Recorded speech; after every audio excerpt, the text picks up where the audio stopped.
जिया की बहादुरी।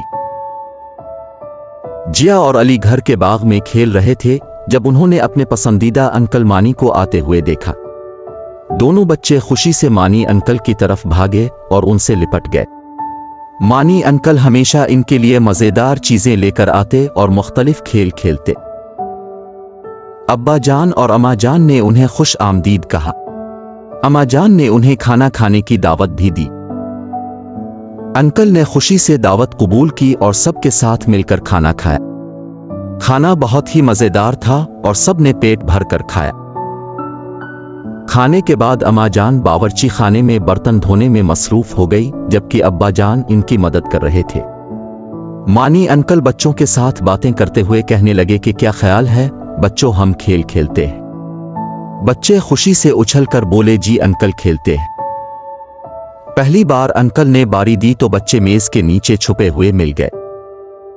अंकल ने बच्चों को एक नई खेल बताते हुए कहा, बच्चों अब आप अलग अलग छुप जाएं, फिर मुझे ढूंढने में ज्यादा वक्त लगेगा और ऐसे हमें ज्यादा मजा आएगा। जिया और अली को ये नई तरकीब बहुत पसंद आई और दोनों अलग अलग अपने छुपने की जगह ढूंढने लगे। जिया ऊपर अपने कमरे की तरफ जाने लगी जबकि अली अलमारी के पीछे ही छुप गया। जिया अपने छोटे से खेमे में छुपकर बैठी थी जब मानी अंकल ने के कमरे में आकर उसे ढूंढ निकाला। अपने पकड़े जाने पर जिया और अंकल दोनों ही हंस दिए और जिया बारी देने के लिए बाहर निकलने लगी, लेकिन मानी अंकल ने जिया का हाथ पकड़कर इसे प्यार से अपने पास बुलाया और कहा कि आओ जिया, हम एक नया खेल खेलते हैं। तुम अपना लिबास तब्दील करो और मैं तुम्हारा इस लिबास से मिलता हुआ नया नाम रखूंगा। जिया को अंकल की ये बात बहुत अजीब लगी क्योंकि ऐसा कोई खेल उसने कभी नहीं खेला था।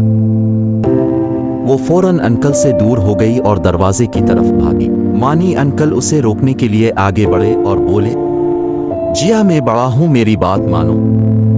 जिया ने गुस्से से अंकल की तरफ देखा और कहा कि मेरे वालिदैन ने मुझे समझाया है कि जिस काम से मुझे अच्छा महसूस ना हो इस काम से मैं इनकार कर सकती हूँ और आपकी ये बात मुझे बिल्कुल भी अच्छी नहीं लगी। मैं अपनी हिफाजत के लिए इनकार भी कर सकती हूँ और भाग भी सकती हूँ। ये कहकर जिया ने बाहर की तरफ दौड़ लगा दी। जिया की इस बहादुरी पर उसके वालिदैन बहुत खुश हुए और मानी अंकल शर्मिंदा होकर घर से निकल गए।